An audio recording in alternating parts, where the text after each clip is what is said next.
Satu ketika saya merasa sedih dan kecewa begitu ya. Sebagai pimpinan saya ada update. Kalau dihina jadikan cambuk ya Pak, Ya, menjadi lebih baik. Hai sahabat religi dimanapun Anda berada, Assalamualaikum warahmatullahi wabarakatuh. Om Waalaikumsalam. Swastiastu, Namo Buddhaya, salam kebajikan. Salam dari kami dari Teras 21. Teras 21 merupakan podcast yang akan menyajikan informasi seputar Kementerian Agama, khususnya Kantor Wilayah Kementerian Agama Provinsi Bengkulu, yang akan menyajikan informasi yang terdepan, informatif, aktual, sensasional, dan tentunya bersinergi dengan stakeholder yang ada.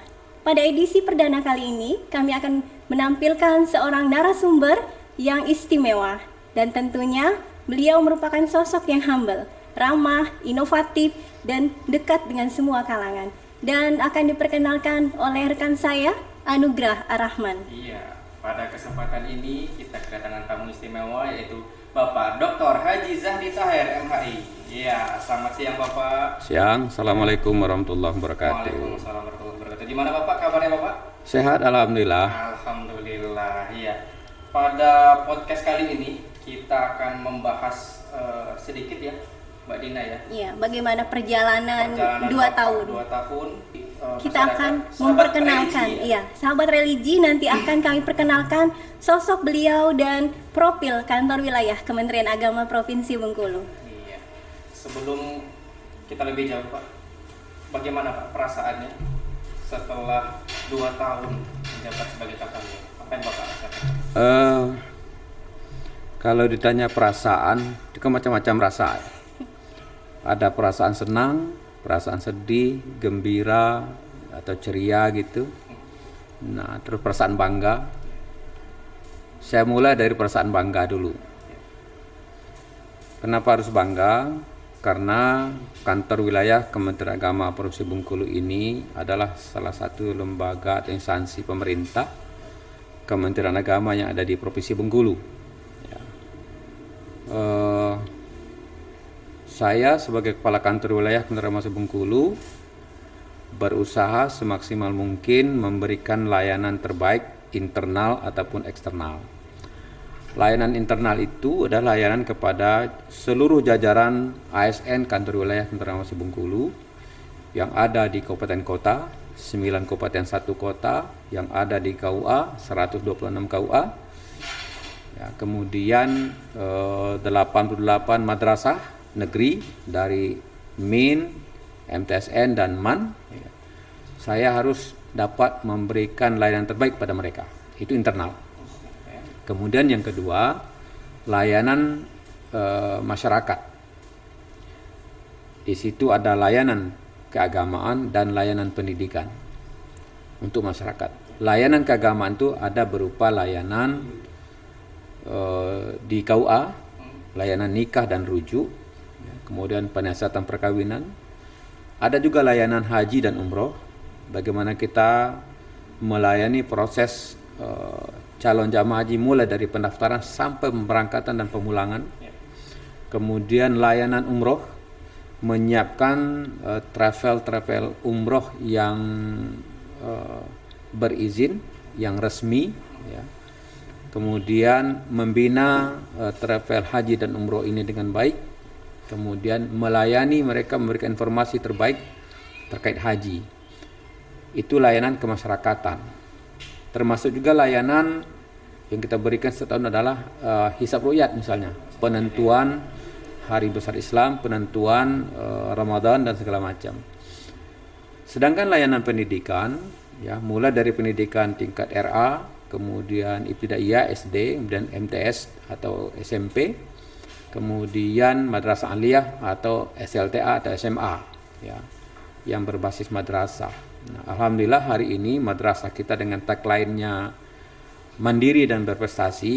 Saya dapat informasi terakhir ada berapa anak-anak kita yang berprestasi tingkat Provinsi Bengkulu yang akan mewakili Provinsi Bengkulu dalam Olimpiade Sains Nasional, ya, dari siswa-siswa madrasah kita.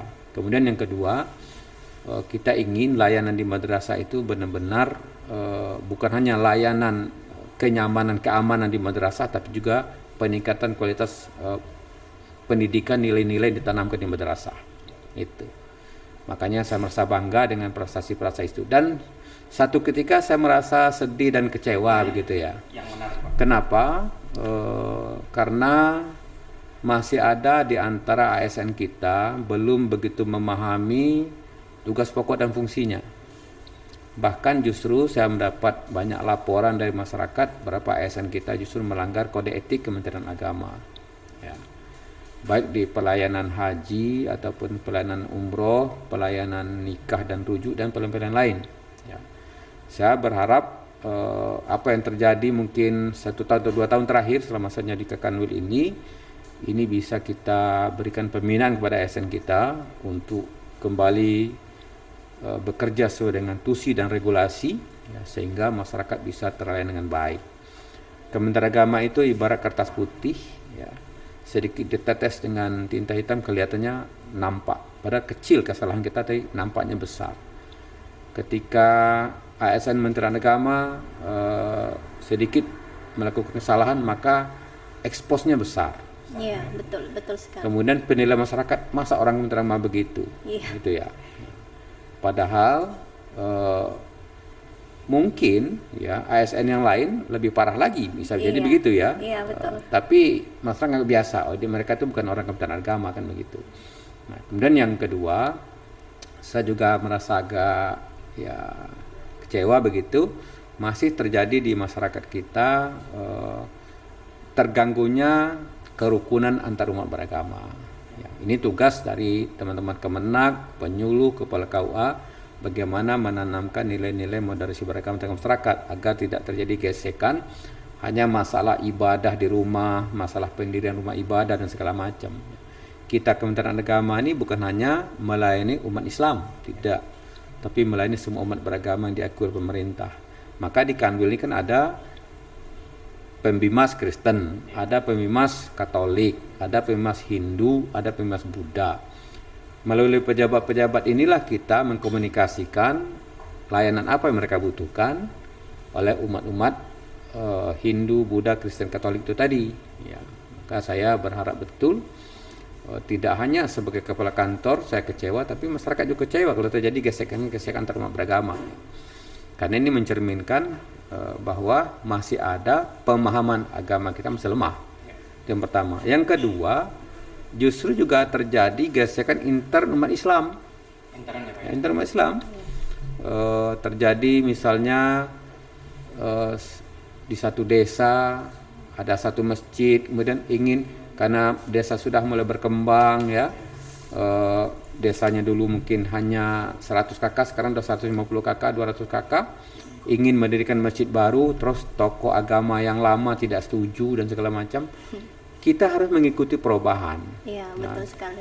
Mengikuti perkembangan, ya. Nah, sehingga tidak terjadi gesekan-gesekan seperti itu. Justru kalau ada orang mendirikan rumah ibadah, semua Islam nih, internal Islam di desa kita, di tempat kita, tentu pertanyaannya adalah jamaahnya siapa, yang mendirikan siapa, penelitiannya apa. Tidak usah ditanya alirannya apa. Ya, betul sekali. Ketika ditanya alirannya apa, itu justru menjadi pemicu dari permasalahan yang akan muncul di kemudian hari. Gesekan seperti itu. Nah, ini antara lain perasaan-perasaan. Sedihnya ada juga sedihnya. Kenapa? Ternyata ada di antara ASN kita tidak mau meningkatkan kompetensi dirinya. Kenapa? Saya punya target, punya program yang tidak tertulis. Apa itu? Ingin meningkatkan kompetensi ASN kita. Yang berpendidikan S2 lanjut S3. Yang berpendidikan S1 lanjut S2. Yang masih SPTA lanjut S1 dan seterusnya. Yang tidak mau melanjutkan pendidikan formal, silakan pendidikan skill. Makanya ahli akuntan misalnya. Soft skill. Ya. Silakan perdalam ilmu skill-skill seperti itu. Kenapa? Ke depan kita tidak lagi melayani masyarakat itu dengan hand by hand, dengan tangan. Tapi sudah menggunakan IT, teknologi. Kita sudah bergelut dengan teknologi. Makanya kita sekarang berada pada era 4.0 itu artinya siap, tidak siap, Anda harus bertemu dan bergelut dengan IT. Nah, itu. Semua layanan nanti berbasis IT. Nah, ini harus dipahami betul. Saya walaupun tidak terampil dalam operasional IT, tapi mindset saya bangun mindset IT. Makanya saya ingin semua layan itu berbasis IT. Maka ke depan kalau ada masyarakat kita minta bantuan pembangunan masjid, masih ada proposal saya lihat naik ke meja saya itu. Artinya apa? Proposal kan ada rekomendasi Kemenak, mesti tidak usah dikasih rekomendasi, dikasih aplikasi, suruh isi gitu loh. Langsung ya Pak ya? Langsung saja. Ini aplikasinya Pak, tolong diisi. Nah nanti silakan di submit atau di input di situ. Nanti terdata langsung di pusat kan begitu ya. Kan kasihan masyarakat itu datang dari Kaur mau proposal 3 dijilid fotokopi ya dah. Masih Ngantar lagi ongkosnya berapa? Tidak dapat lagi bantuannya kan kecewa itu. Nah sekarang basisnya IT. Nah itu saya kira berapa hal terkait rasa. Ada rasa bahagia, rasa kecewa, rasa senang itu pasti ada, ya kan? Nah itu aja saya kira. Saya pikir tadi Pak kalau sudah jadi kepala senang aja ya. Enggak. Ternyata sedih. Jadi Kanwil itu ada sedihnya, ada ya kadang-kadang mood lagi enjoy kan, ya, kadang-kadang kan macam-macam gangguan.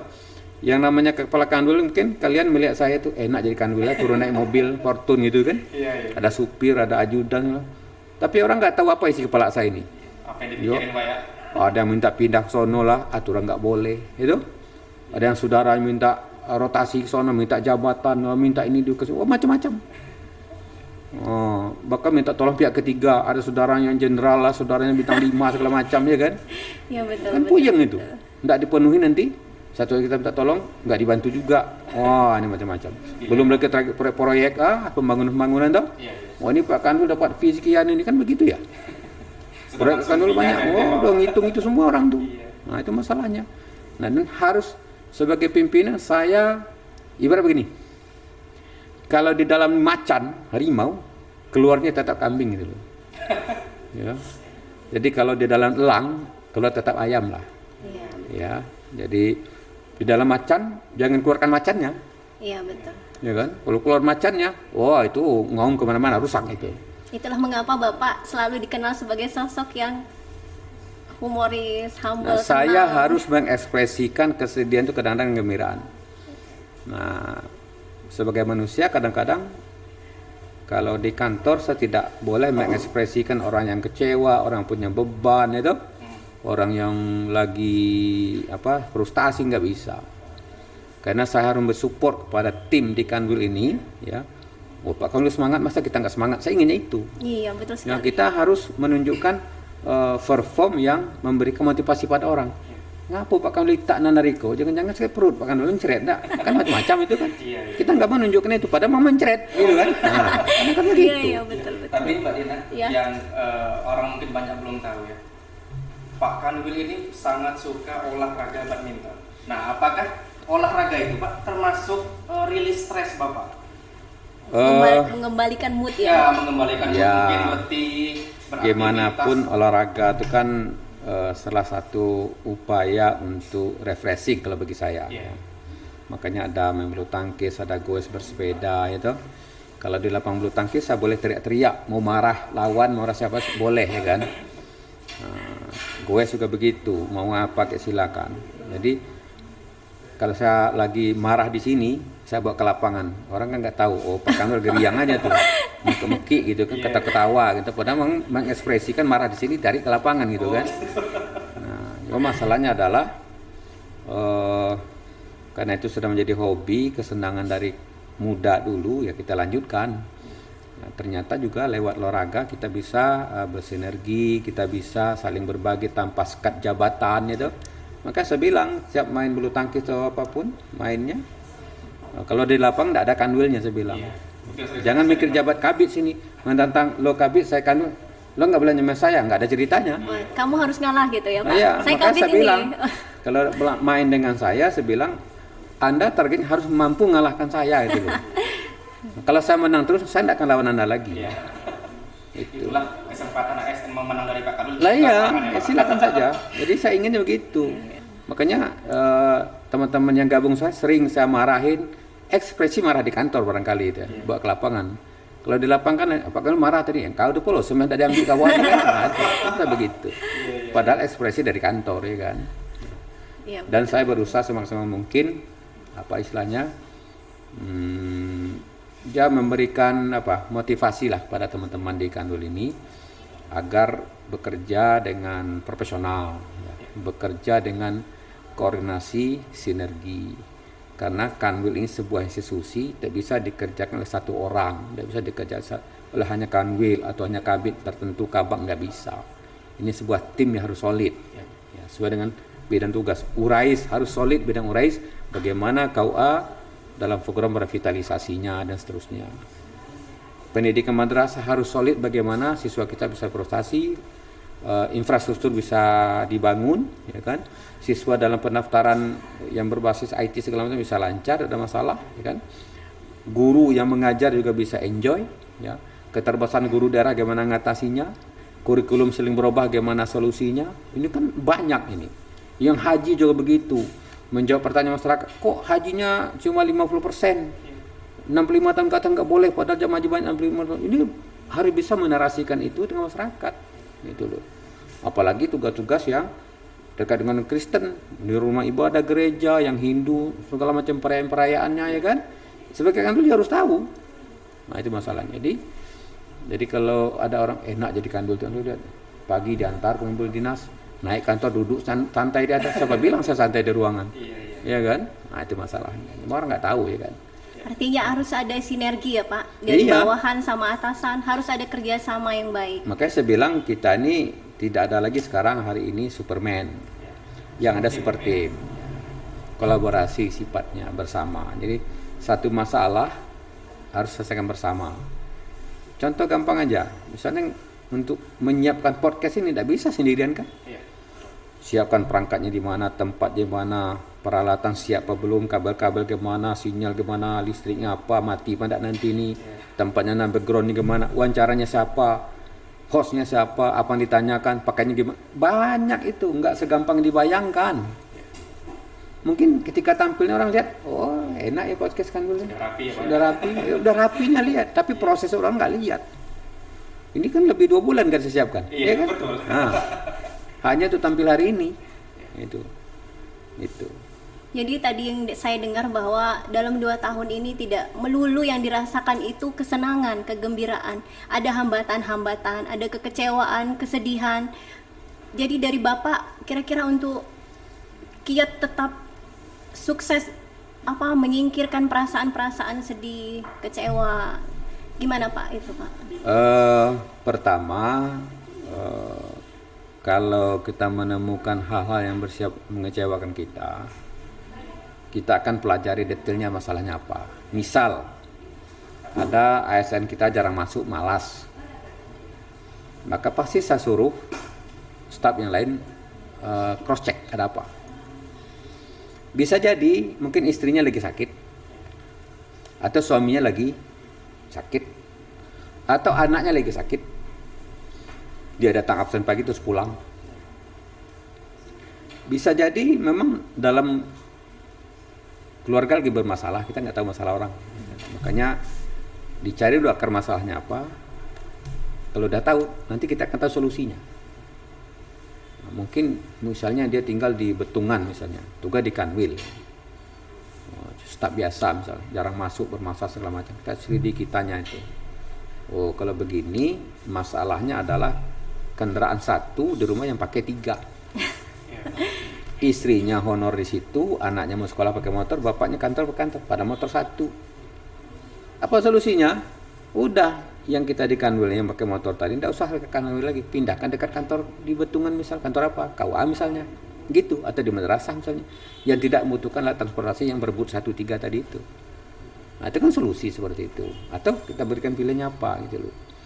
Nah, kita tidak bisa menjudge orang itu hanya lihat di luarnya saja. Iya, betul. Jangan lihat oh, enak betul ya orang tuh mobilnya mewah. Tahu enggak kalian tuh kredit itu? Ya kan? Nah, 10 tahun dia ngutang, enggak tahu kita. Nunggak kan? 3 bulan. Nunggak 3 bulan tapi tagih dia kolektor kan enggak tahu kita. Nah, gitu. Jadi melihat orang itu jangan covernya aja gitu ya. Nah, jadi harus didalami baru bisa menjudge orang itu, oh benar begini orang itu gitu. Gitu. Tentu Pak, dalam 2 tahun Bapak memimpin, nggak mungkin kita akan ceritanya sukses terus ya Pak ya? Ya. Pasti banyak kendala-kendala yang Bapak alami kan. Kendala apa Pak yang menurut Bapak tuh yang Bapak rasakan gitu kan? Menjadi Yang tantangan ya, tantangan Mas Nuk ya. selama 2 tahun. Kira-kira apa sih? Kalau tantangan terbesar gitu di layanan pendidikan adalah penyebaran ASN guru yang tidak merata. Guru. Ya. Kita serba susah nyebutnya begini, contoh. Suaminya tugas di Bengkulu, istrinya tugas di Kaur. Dua-duanya sama ASN, yang satu ASN suaminya di Pemda, istrinya di Kemenak Kaur misalnya.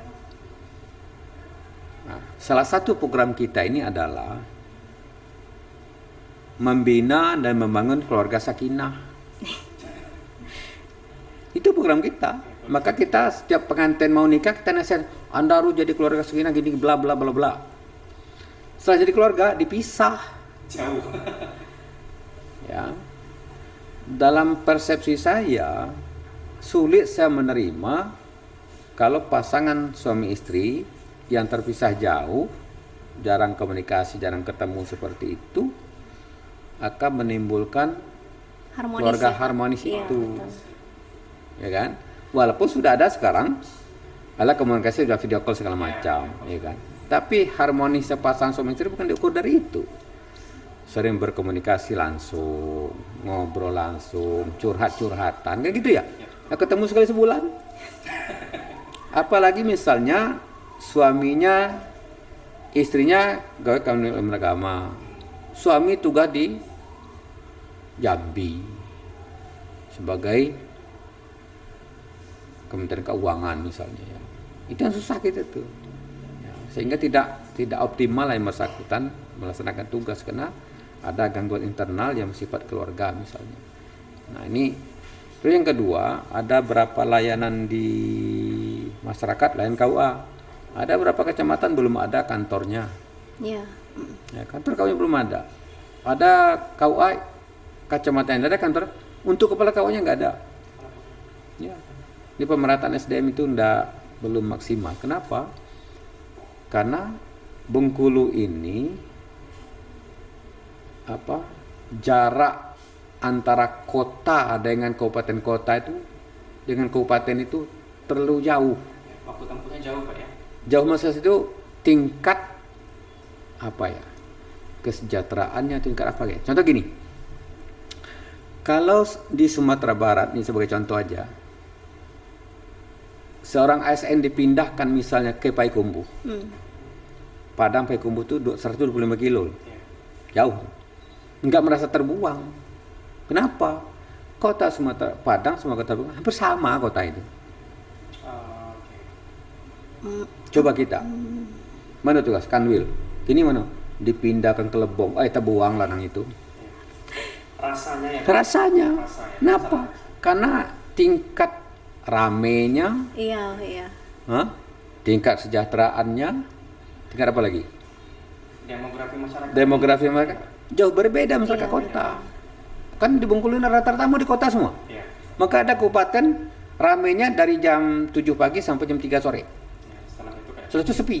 Kayak kota mati Pak ya. Nah itu, ada kabupaten seperti itu, kayak Seluma ya, terus Benteng ya kan. Hanya untuk perlintasan ya. Perlintasan. Artinya apa? Karena perbedaan tadi jauh. Jadi kalau saya tugas Seluma, nggak mau tinggal di Seluma. Iya.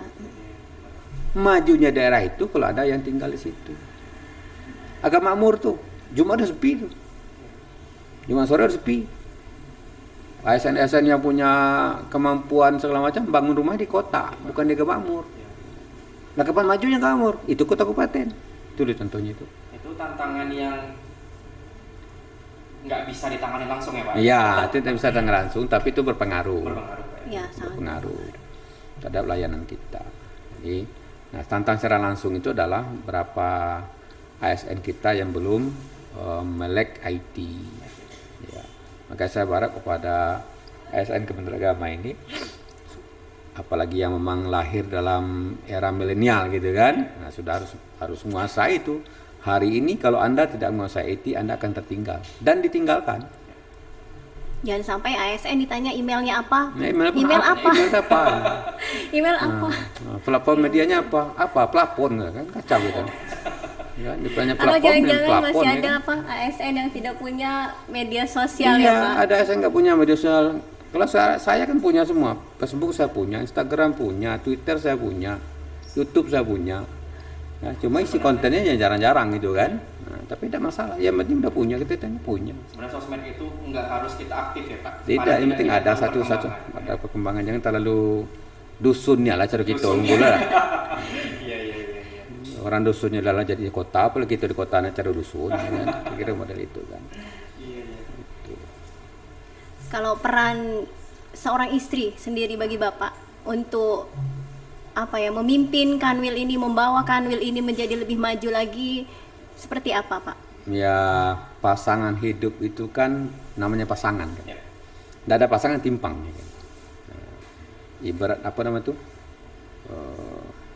Kalau mainan TK itu apa namanya, gini-gini apa namanya? Juit-juitan. Juga jungkir. Apa namanya itu? Bukan ayunan gini. Yang papat panjang duduk di ujung satu, duduk di satu. Jungkit-jungkit. Juga jungkir kalau biasa. Apa namanya bahasa Indonesianya apa itu? Jungkat-jungkit. Nah, kalau tidak imbang itu, ya kan? Ya kayak gini. Iya. Ya kan? Nah, itulah gambaran suami istri gitu. Harus bisa saling melengkapi. Harus bisa saling bantu, saling memahami kelemahan dan kekuatan masing-masing. Saya diberikan, ditakdirkan Allah SWT dapat istri yang menurut saya paling cantik lah. Iya. Ya kan? Masa saya menurut Bapak. Kalau saya bilang tercantik, saya ngakunya begitu. Dan yang terbaik itu ya. Iya. Karena dari seleksi yang saya lakukan dulu Pak. ini terpilih ya kan. Iya. Dan alhamdulillah selama hampir 26 tahun ya kita bersama saling bantu. Nah, makanya dalam pameo kita kan sukses seorang suami pasti ada Peran istri yang peran Iya. istri yang hebat di belakangnya gitu kan. Dan saya itu akui itu. Ya. Saya akui itu. Ibu kan aktif di Narwa Wanita ya kan, aktif di kegiatan-kegiatan sosial. Makanya saya walaupun di rumah sedang bermasalah khusus segala macam tuh, keluar pasti tidak khusus. Orang lain nggak boleh tahu. Orang nggak boleh tahu urusan keluarga kita, rumah tangga kita. Kadang-kadang, pernah berantem Pak?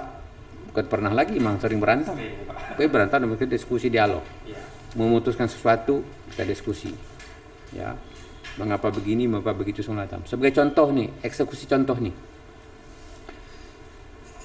Kebiasaan perempuan, ya, suami istri nih. Iya. Biasanya istri, kalau suami membantu ponakannya, istri marah. Masih terasa Pak. Ya. Ya kan? Gua tanya para suami ini, Iya. bantu anaknya baik. Ya tak? Kalau saya balik, giliran saudara-saudara dari pihak istri, saya yang kasih. Iya.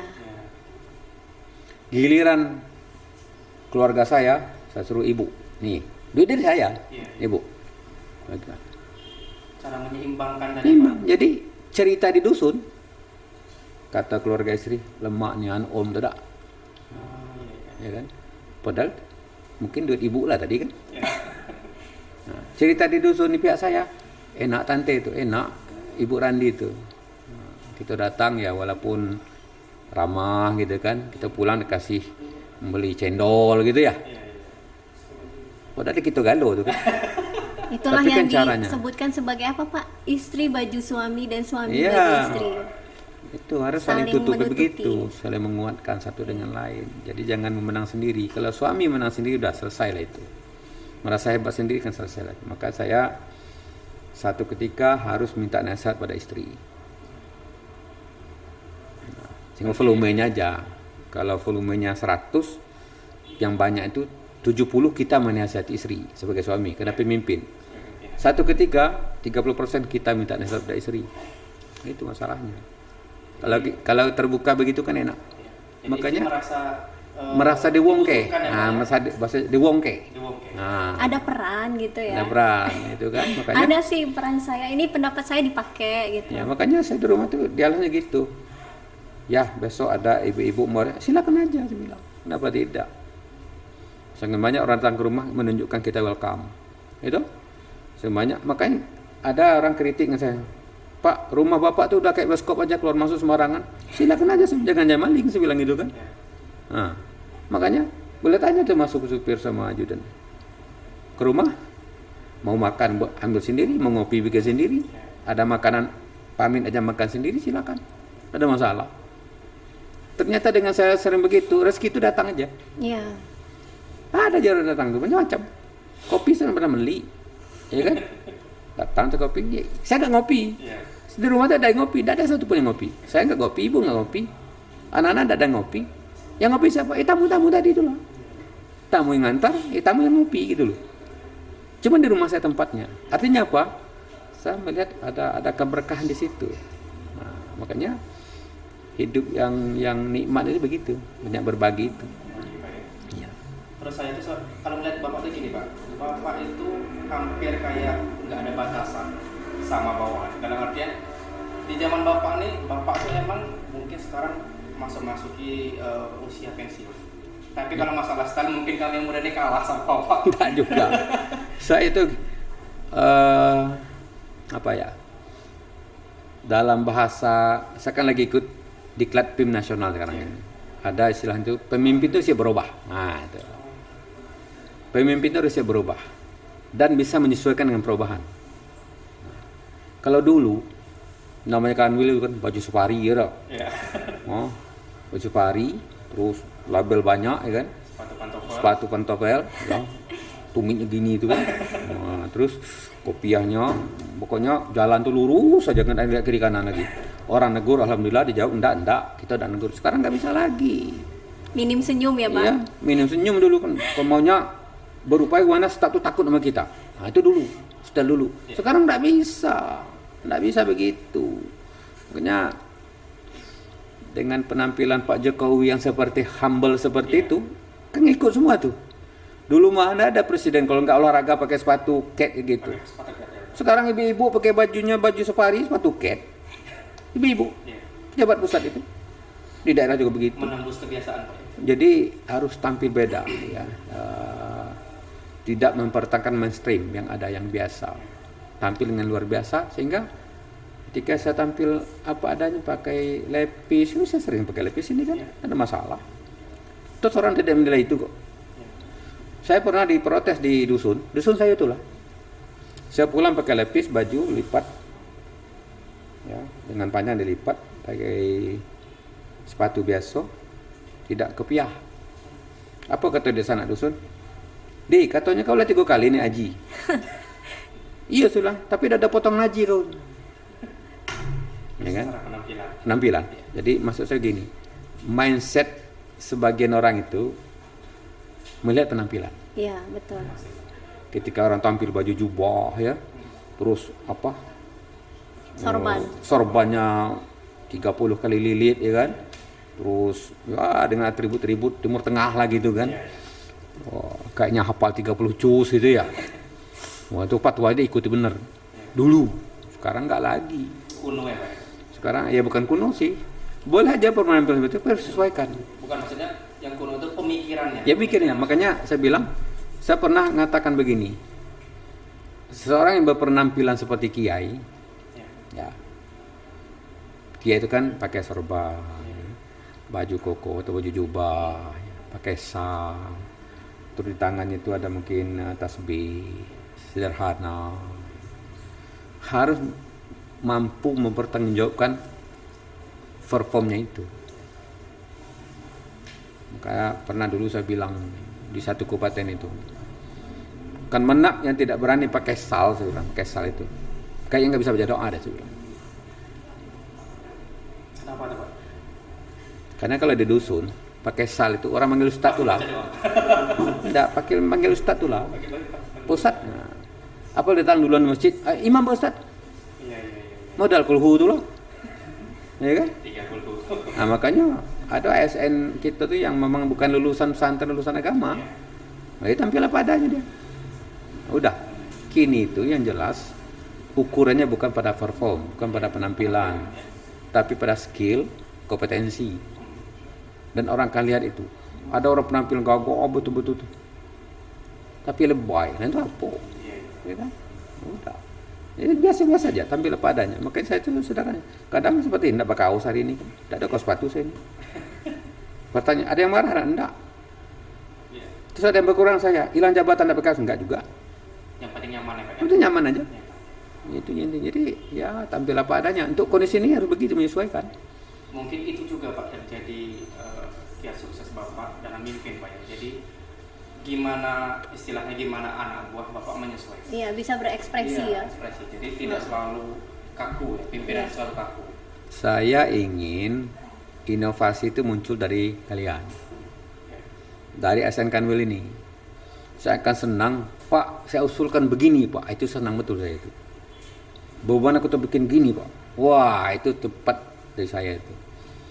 Kalau ada, Pak gimana kalau tuh bikin begini, sistem laporan kita misalnya, yang banyak kecek kau tuh, nah udah mulai itu. Itu sakitnya itu lamu itu. Lah berhenti saya di Kanwil nanti, Pak Zadi itulah dulu ide saya ini gitu ya. Kini dipakai, lanang itulah duduk makai saya. Lah pakai cek do ceni-ceni. Dia tak tahu perkembangan teknologi katanya. Ya kan? Harus begitu. Jadi Artinya inovasi, menyesuaikan. ya. Nah, kemudian jangan, saya bilang nanti kunci jangan takut perubahan. Harus bisa menyesuaikan perubahan. Sekarang zaman IT, apapun harus berbahasa IT. Kalau enggak ngerti ya pakai tim. Kan begitu. Itu masalahnya. Tinggal mau apa tidak kita. Nah, saya tidak mengatakan saya sukses, itu tidak. Cuma menurut saya yang saya lihat dan saya amati, teman-teman ASN ini merasa enjoy lah, Ya. tidak merasa tertekan. Kan ada pemimpin begini, ada pemimpin itu ketika dia hadir cemeh kalau orang banyak nih. Ya. Sudah datang Pak Kanwari ke gawat itu kawan. Ada yang gitu tipenya kan. Milih jalan Pak, kalau ketemu Ya, jalannya mutar. Mutar jalan. Bos lewat kata kawan. Ya. Ada juga pemimpin yang dirindukan. Manolah bos kita udah datang seminggu udah muncul manolah beliau nih. Kan begitu. Ada yang tidak dirindukan. Ada pula yang ujudu kadamihi, ada sama ngidak. Aponyo lanang itu ado sama ngidak baik kita kawan kan. Siapa kasih atu ke kasih candu kita kawan kan. Pemimpin kalau gitu kan. Ada yang memang dibenci. Janganlah datang lanang tuh kepacak matilah. Kepala baik kita kawan kan. Nah, sekarang kita hadir yang mana dari 4 itu? Yang dicintai, disenangi, ada sama ngidak atau dibencinya. Silakan kita milih. Loh, kita bisa tampil masing-masing kok dengan performa masing-masing, cara masing-masing. Makanya pengendalian diri itu penting, pengendalian emosi itu penting. Nah, mengekspresikan itu berbeda. Artinya Bapak memberikan ruang ya Pak untuk Saya ASN. berikan ruang, Iya. kesempatan kepada ASN untuk Berinovasi, berprestasi, ya. berinovasi. Silakan. Yang hobinya IT, ayo mana produk aplikasi Anda? Taruhkan dengan saya. Presentasi dengan saya. Saya nggak sanggup, saya panggil ahlinya, yuk uji itu apa aplikasi lanang itu ibunya. Itu caranya. Cuma gini Pak, mungkin ASN ini banyak yang masih takut itu. Kalau kita keluar ide, kamu yang kerjakan.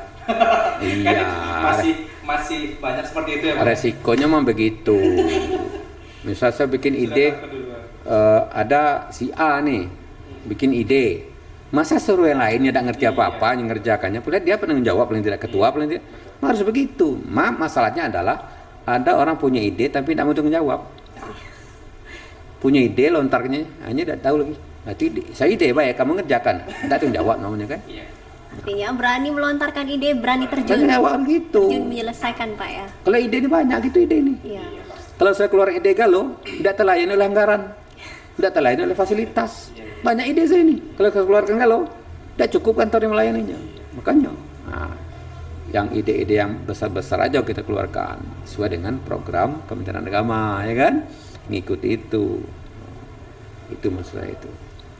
Jadi dalam 2 tahun kepemimpinan Bapak dan saat ini kami juga sudah melihat bahwa banyak sekali prestasi. Apa sih prestasi yang sangat membuat Bapak merasa bangga? Oh, 2 tahun ini bisa mencapai target prestasi ini, rasanya gimana gitu Pak? Ada berapa prestasi ASN kita, bukan prestasi saya sih, Ya. tapi prestasi ASN kita. Ada juara 1 nasional penyuluh agama Islam, ya kan, yang berlaga di event nasional.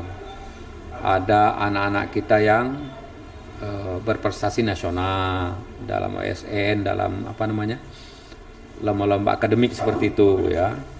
Ada teman-teman KUA kita yang juara tingkat nasional itu ada 2. dan juara 1 dulu gitu kan. Kemudian ada juga ASN kita yang berhasil pertukaran atau beasiswa belajar ke luar negeri. Itu kan bangga kita. Artinya kita Bengkulu ini diperhitungkan orang. Itu loh. Untuk sebuah kota yang kecil ya. Kota ya provinsi kecil lah, provinsi kecil bisa kita mengakui itu. Ini nggak melulu dikenal Bengkulu gempa ya Pak? Ya, kita kan terkenal gempa. Ini teman-teman saya dari Lampung, dari Jawa tuh, gimana Pak Kanwil gempanya? Saya nggak tahu kalau ada gempa.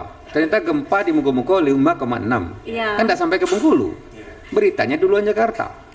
Nah itu masalahnya. Bengkulu gempa, titiknya di Muko-Muko. Nah, gitu kan? 5,6 skala Richter. Orang yang saya gimana gempa nggak tahu sih bilang. Lama saya nggak tahu Bengkulu. Ternyata di Muko-Muko. Lah Muko-Muko Bengkulu 280 kilo ya kan? Dapat kita. getaran kecil aja. Nah, kita nggak dapat getaran di Bengkulu. Nah, itu. Tapi berita ada sampai ke nasional sebagai contoh.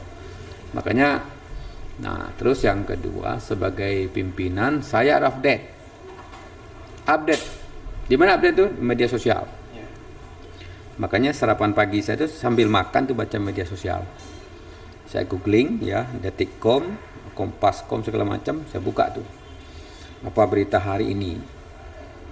Apalagi ketemu berita tentang Kementerian Agama. Ya kan, itu harus update kita. Contohnya Pak Menteri hari ini nih bertemu dengan kedubes Saudi. Akan mengundang Raja Saudi ke Indonesia membicarakan kuota haji. Iya. Itu kan berita hari ini. Saya udah tahu. Jam 8 pagi udah tahu saya. Kemarin kan kejadiannya itu. Berita hari ini. Hal seperti itu. Apalagi berita-berita lain artis, saya tahu perkembangan artis. Perlu ya, Pak ya? Ya perlu hiburan. Ya. Ini ditanya sama ibu Saya- nggak tahu. Kalau ibu tuh biasa nyanyi, tapi nggak tahu orangnya siapa nyanyinya. Tahu lagunya aja. Dia tahu lagunya, dia tahu menyanyikan. Kalau saya nggak tahu nyanyikan, tapi tahu menyanyinya. Itu aja bedanya. Melengkapi. Ya, nah, saya tahu tuh yang nyanyi pakai gitar linguistik itu si Indah Yastami dari Batu Raja kan, Sumatera Selatan. Saya ikutin lagunya. Nah, iya kayak gitu tuh. Nggak tahu itu Pak. Nah, Kalah update sama Pak Kanwil. jadi saking senang dengan hiburan itu, saya merasa terhibur sendiri ya kan. Iya, iya. Gitu masalahnya. Jadi kalau malam saya buka YouTube siapa nih? Oh ini nih, dia lagi tren nih. Makanya di snap video pendek-pendek tuh saya ikutin semua tuh, ya kan? Nah, cuma yang agak ini nih banyak snap video pendek-pendek itu yang menjurus pada asusila. Nah itu kadang-kadang yang merusak itu tuh anak-anak kita. Ya. Tadi kan kita ngomongin prestasi ya Pak Dina ya. Iya.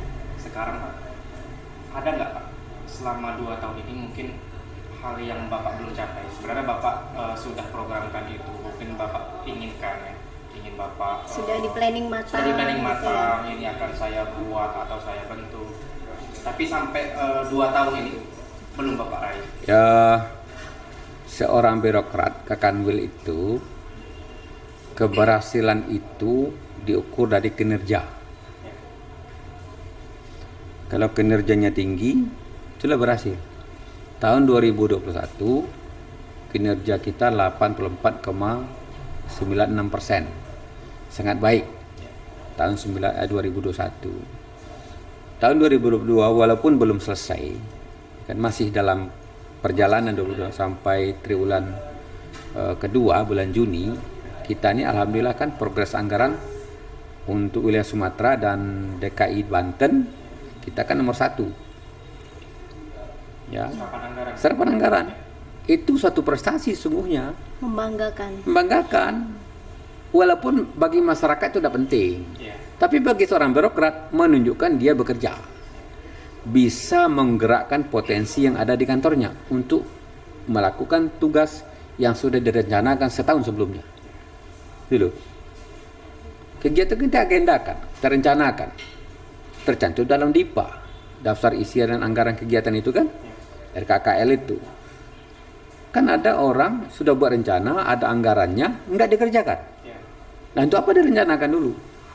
Makanya sebagai birokrat saya berhasil itu kalau kinerja tinggi dan serapan anggaran di kantor capai target. Nah, 100% nggak mungkin. Nah, untuk tahun 2022 kita sudah mencapai 74,42% kategori tinggi. Mesti bisa sampai 80, tapi kenapa? Ada beberapa kegiatan proyek pembangunan yang tidak bisa, dana langsung cepat cair karena SBSN ya kan. Itu masalahnya.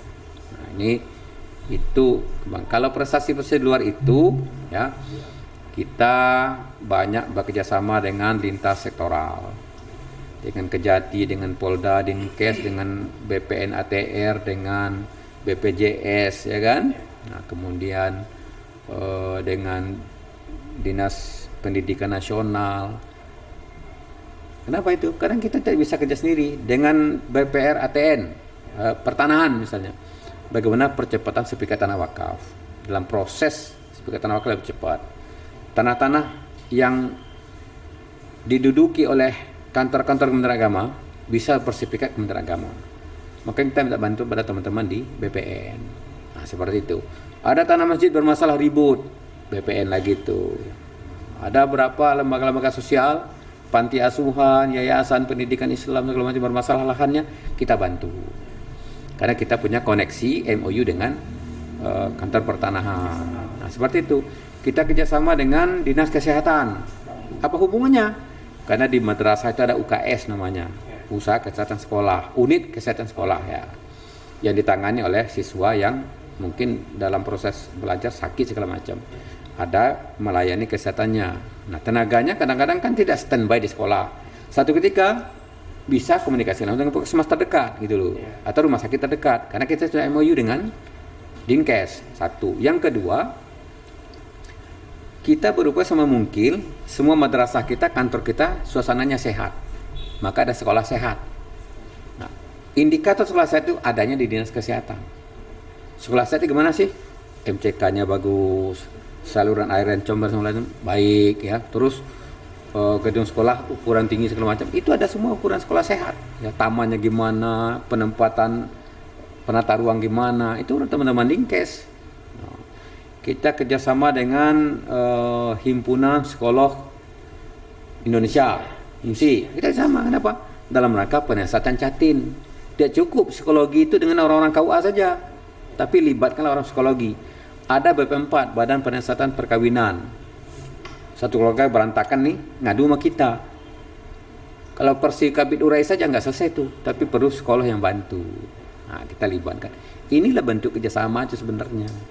Jadi memberikan solusi pada orang lain, menggerakkan, inilah sesungguhnya fungsi dari kepemimpinan itu. Oke Pak. Ada survei. Ini kan tadi kan kita sudah ngomongin tentang segala macam. Ya. Tim humas ini Pak, ya, sudah melakukan survei ke lapangan ya Mbak Dina ya. Beberapa waktu lalu kami survei tentang sejauh mana masyarakat mengenal Pak. Ya. Kementerian Agama. Oke. Iya. Kita putar dulu Pak. Silakan.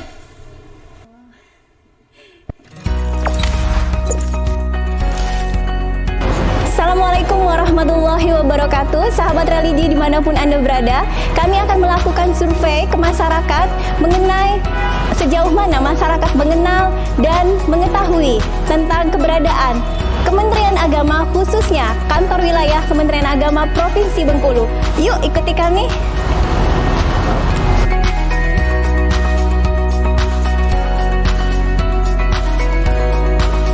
Kalau kantor Kementerian Agama yang ada di pikiran Ibu apa? Kantor yang ngurusin masalah perceraian, untuk nikah, itu yang saya tahu Mbak. Kantor yang mengurusi pernikahan seperti itu lah. Setelah pernikahan mungkin ada layanan lain yang Abang tahu? Perceraian, kalau di situ ada tuh pendidikan. Oh oke, baik. Itulah ini. Untuk tempat orang nikah. Terus? Sudah tuh untuk ngurus-ngurus surat perceraian apa itu kan? Iya. Sudah itu untuk pendidikan juga. Pendidikan madrasah, haji, sama cerai nikah. Kementerian Agama itu tentang bagaimana pengurusan pernikahan, terus pembagian warisan, tentang pernikahan, perceraian, sama haji. Itu aja? Iya. Baik, terima kasih. Assalamualaikum Bapak. Waalaikumsalam warahmatullahi wabarakatuh. Saya dengan Bapak siapa? Saya Karsito, tinggal di Anggut Atas. Anggut Atas, oke. Kesini tadi pelayanannya? dalam rangka untuk Legalisir buku nikah. nikah. Iya. Gimana pelayanan kita, Pak? Alhamdulillah pelayanan bagus. Iya. Begitu kami datang langsung ditanya keperluannya apa, langsung apa yang kekurangan langsung diberitahu sehingga kami bisa melengkapinya. Oke, ke depan ada saran untuk perbaikan pelayanan, Pak? Alhamdulillah di pelayanan sudah bagus ini, mudah-mudahan minimal dipertahankan. Iya. Syukur-syukur bisa ditingkatkan lebih bagus lagi. Baik, terima kasih ya, Pak. Baik, sama-sama. Iya, itu dia Pak. Tanggapan masyarakat ini kayaknya banyak masalah Pak yang ditanya. Ya. Habis nikah cerai itulah yang diomongin. Bagaimana Pak tanggapan Bapak Pak? Karena memang kegiatan nikah itu kegiatan yang booming di masyarakat, ya kan? Iya. Yang sering terjadi tiap hari, tiap waktu, tiap minggu pestanya kan? Iya. Orang nanya tuh, dari mana tuh? KUA tuh Kementerian Agama itu, cuma tahu itulah. Kemudian sekali setahun haji. Yang berangkat haji satu orang yang ngantar orang 30 kan? 30 orang tahun haji itulah. Iya. Padahal di Kandul ini kan banyak layanan-layanan lain yang harus juga diketahui oleh masyarakat. Jadi bukan sekedar cerai nikah, Ya, haji. cerai nikah. Ya, Pak, bahkan sebenarnya Padahal bukan nikah. cerai itu bukan Ya, tugas cerai kita bukan sebenarnya. nikah, iya, Karena kan begini. Karena ada narasi agama, pengadilan agama, kanwil agama. Jadi kalau seperti kita ini kan, kalau kanwil agama itu dan jajaran ke bawah itu sekedar menikahkan. Nah, cerai di pengadilan. Karena sudah banyak sekali yang datang ke sini salah alamat, Pak. Iya, saking nggak tahu Iya, kan. dia mau ngurus cerai. Nah, ngurus cerai, ribut sama istri mau cerai di sini. Iya. Nah, makanya saya minta pada pelayan di sini, walaupun itu bukan tugas kita, diarahkan dengan baik. Jangan pula nunjuk pakai bibir, situ nop kantor ini. Kalau perlu diantar. Iya, makanya kunci pelayanan itu di situ. Jadi kalau satu kali kita berbuat baik, orang cepat lupa. Tapi satu kali kita berbuat salah, itu seumur orang ingat. Well, Artinya terapkan pelayanan Pelayanan. 5S. Iya. Iya. Senyum, Iya. sapa, salam, sopan dan santun ya ya, Pak. silakan ya, itu kan dalam penyambutan layanan. Tapi hanya cukup dengan senyum, enggak. Salam, enggak. Sapa, enggak. Salam sudah. Sapa sudah. Senyum sudah, apa lagi? Lagi itu? Sopan, santun sudah. Santun. Apa lagi? Santun sudah. Kerjanya sudah selesai. Harus selesai Pak. Harus selesai. Itu kan baru depannya aja kan, 5S baru depannya aja tuh. Datanglah kita salami, jawab, senyum sudah, sopan, santun apa lagi, ramah nih macam. Tapi urusan ini nggak selesai. Apa urusannya? Legalisir buku nikah 5 hari, ya legalisir buku nikah sampai 5 hari. Nah, percuma salam sapa tadi itu. Iya, betul. Yang penting pelayanannya. Nah, pelayanan tuntasnya itu. Kerja tuntas, kerja ikhlas kan. Nah, itu yang saya maksud itu. Jadi cukup dengan, makanya saya bukan tidak senang dengan background senyum, sapa, salam. Tidak cukup dengan itu. Jadi harus tuntas, pelayanan yang tuntas. 5S plus Contoh. pelayanan yang tuntas. Saya datang nih, ngapa Pak? Nak legalisir buku nikah.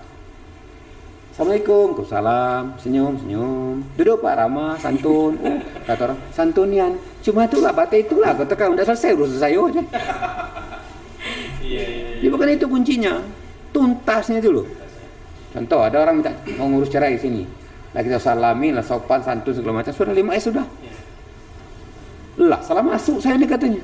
Ya udah, Bapak itu pula salah siko, ngapa siko. Nah, kan kacau pelayanan itu. Nah, Bapak gini. Nah, antar. Karena kebetulan pengadilan agama dekat, ya tinggal di sebelah Pak kantornya Pak. Gitu. Kalau perlu kena latu datang siko, diantar. Tidak masalah, ngantar dekat. Jadi masyarakat terkenang Pak, Betul. pelayanan Kemenang tuh. Nah, itu maksud saya begitu. Totalitas. Ini yang kacau nih dari ruangan urai itulah. Bapak turun, nanti jalan besar, belok kiri, simpang jam, belok arah pasar Minggu. Depan Masjid Al-Manar, situlah Kemenang. Situ Pak urusan buku nikah Bapak tuh. Kata datuknya, tinggal di mana? Ya dak? Baru inilah ke Bengkulu. Karena buku nikah dari Bengkulu, legalisir di sini kan? Nah, penting pula datuk tu tak? Kan tak selesai lain mana dia. Maksudnya datuk dari mana? Dari mana? Tahu kira sih? Tidak tahu. Tanya, digali informasi. Dah tahu datuk dah tahu, dah ikut saya antar. Nah gitu maksud saya itu. Itu masukan juga ya untuk semua. Semua. Bukan hanya diurai, bukan hanya pelayan urusan di haji PTSP, dapat masuk iya. mungkin humas gitu kan. Untuk seluruh ASN. Bahkan seluruhnya. Jangan saya ini kabit, tidak perlu ngantar orang. Justru situ letaknya yang lebih unik itu. Nah, saya ini Pak Kabit Haji benar kan? Cerita nanti. Saya tuh diantar Kabit Haji. Ya, dari kantor kemana diantar ke MTS. Aku mau beli dinasnya. Belum pernah saya naik beli Kabit Haji. Wah, kesannya beda. Jadi, iya betul. Jadi gini Pak, supaya sahabat religi yang ada di rumah menonton kita, sebenarnya Kementerian Agama ini layanan apa saja yang diberikan untuk masyarakat? Ya banyak layanan seperti haji ya, nikah, layanan ijazah, legalisir ijazah ya, legalisir buku nikah. Bisa di sini rekomendasi untuk beasiswa luar negeri ya, rekomendasi untuk pendidikan pesantren di luar daerah ya kan. Kemudian bisa juga sertifikasi kiblat. Ya. Ada masyarakat mendirikan rumah ibadah, mendirikan masjid, musola. Nah, kan sekarang banyak bergeser. Selesai bangun masjid baru minta tolong kita. Ukur kiblatnya Pak. Nah, miring. Ya, Saf masjid miring karena tidak konsultasi masalah kiblat. Kita punya tim di sini penentuan arah kiblat masjid. Ya, ada timnya di sini. Tidak perlu datang ke sini, cukup telepon aja, ya kan? Nomor email kita kan ada, nomor telepon kantor ada, atau nomor person ada, telepon aja, kirim surat via WA aja, pasti turun tim kita itu. Nah, itu maksudnya. Kemudian layanan apa lagi? Pondok pesantren, pelayanan teman-teman yang pendidikan di Kristen, pelayanan kebaktian. Ya, maksudnya bukan kita melakukan teman-teman Kristen, pembimas Kristen, Hindu, Buddha, Katolik, melayani semua. Jadi teman-teman yang non Muslim, teman-teman Kristen, Hindu, Buddha bisa berkonsultasi di sini, masyarakat Muslim, masyarakat Kristen segala macam. Karena ada pejabatnya siap melayani gitu loh. Jadi pernah dulu datang ke sini orang minta berkunjung ke Kanwil gitu, marah-marah. Ngapa pakai Kanwil tidak pakai kerudung? Iya. Ya kan? Ini kantor agama ini, nggak usah pakai kerudung. Marah-marah. Saya bilang, tuh, ini kantor Kementerian Agama. Agama itu bukan hanya Islam. Di sini ada Hindu itu, kantornya, ruangnya Hindu itu, Buddha itu ruangnya, Kristen itu ruangnya, Katolik itu ruangnya. Nah, yang perempuan itu tidak pakai kerudung. Oh, bukan Islam itu, bukan. Ada di kantor ini, ada. Nah, ada masyarakat nggak tahu tuh. Jadi ada layanan konsultasi pranikah. Konsultasi nak cerai, bukan cerai, nak cerai. Melalui BP4 konsultasi di sini BP4 namanya, dulu. Terus ada layanan-layanan, misalnya ada pelantikan rohaniawan. Kalau pejabat lantik di Kristen, reunian Kristen kita kirim. Pejabat lantik itu Hindu, reunian Hindu kita kirim, seperti itu. Ya, dan layanan haji dan segala macam. Ya banyak. Apalagi kalau ada di antara masyarakat, nah minta ustadz, kita punya stoknya. Bukan orang Kanwil, tapi data ustadznya kita punya. Silakan. Jadi mudah-mudahan nanti Pak, sahabat religi yang ada di mana aja ini setelah menonton podcast kita ya, mereka tahu. Mengetahui ada layanan selain cerai dan nikah. Kementerian Agama juga punya sederet pelayanan untuk sahabat religi. Jadi nggak mikir cerai itu masih di Kementerian Agama. Iya betul. Iya. Baik. Oke Pak. Pertanyaan selanjutnya Pak, ini pesan Bapak untuk ASN yang ada di kantor wilayah Kementerian Agama Provinsi Bengkulu. Untuk ASN. Ya, betul. Untuk ASN seluruhnya, pertama selalu siap untuk melayani dengan profesional. Di KUA, di Kemenak, di madrasah, ya. Dan saat ini kita berada pada zaman canggih, zaman IT, dan pelayanan harus punya SOP yang jelas. Berbasis digital, kemudian transparan, ya, tidak ada lagi yang disembunyi-sembunyikan.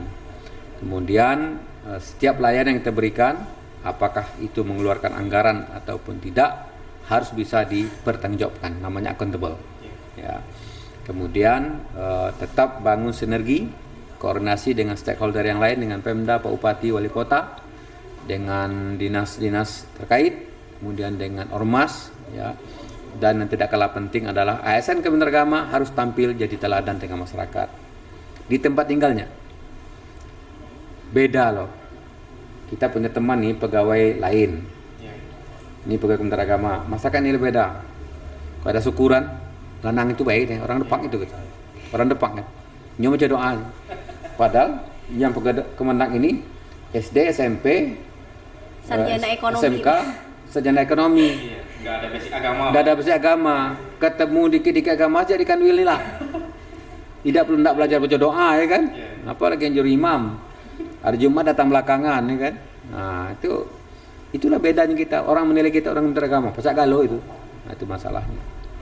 Kemudian yang terakhir, selalu berupaya untuk meningkatkan kompetensi, ya, skill dalam menghadapi perubahan-perubahan ke depan. Nah, itu imbau saya. Dan yang terakhir adalah tetap menjadi teladan dalam keluarga, dalam masyarakat, dan dalam hubungan dengan Allah Subhanahu wa taala, tentunya dengan Tuhan Yang Maha Esa. Itu saya kira. Oke, Mbak Dina, sebelum Kata-kata kita mutiara. akhiri dulu ya, sebelum kita akhiri nanti ke pertanyaan terakhir, mungkin ada Kita kata-kata dengar mutiara, dulu Pak. Nanti kata-kata mutiara dari Bapak, penyemangat. Ada tagline begini. Sekali orang menghinamu, jangan kau pernah merasa terjatuh. Satu kali orang memujimu, jangan kau merasa bangga dan merasa hebat. Karena semuanya pasti ada konsekuensinya. Jika Anda dipuji, artinya Anda sesungguhnya sedang diuji. Apalagi Anda sedang dihina, pasti itu ujian. Maka sesungguhnya normal saja perjalanan itu. Terus yang kedua, orang yang terpelajar itu pemilik masa lalu. Orang yang selalu belajar pemilik masa depan. Ya. Jadi jadilah orang yang selalu belajar. Baik. jangan lupa editor nanti dicatat. Yang terpelajar tuh dia sudah jadi profesor masa lalu dia.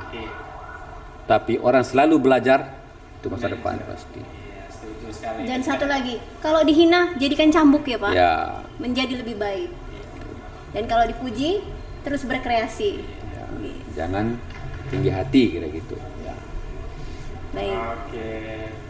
Gimana Mbak Dina? Ya. Puas ya? Kita udah ngobrol-ngobrol sama Pak Kanwil. Sudah dapat kata-kata mutiara yang bagus, nanti untuk editor ditampilin nanti videonya ya. Oke, sahabat Leji dimanapun Anda berada, demikianlah podcast kita pada hari ini.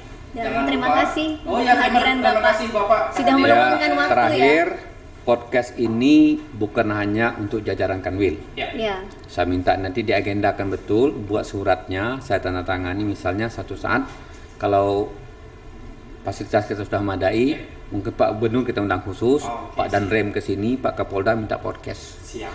Terima kasih kepada Bapak dan sahabat Leji dimanapun Anda berada. Ya inilah podcast kita.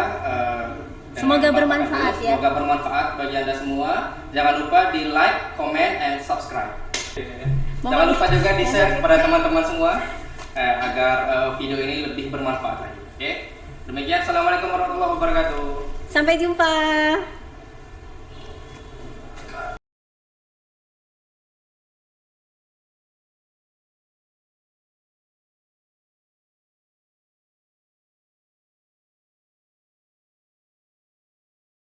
Satu ketika saya merasa sedih dan kecewa begitu ya.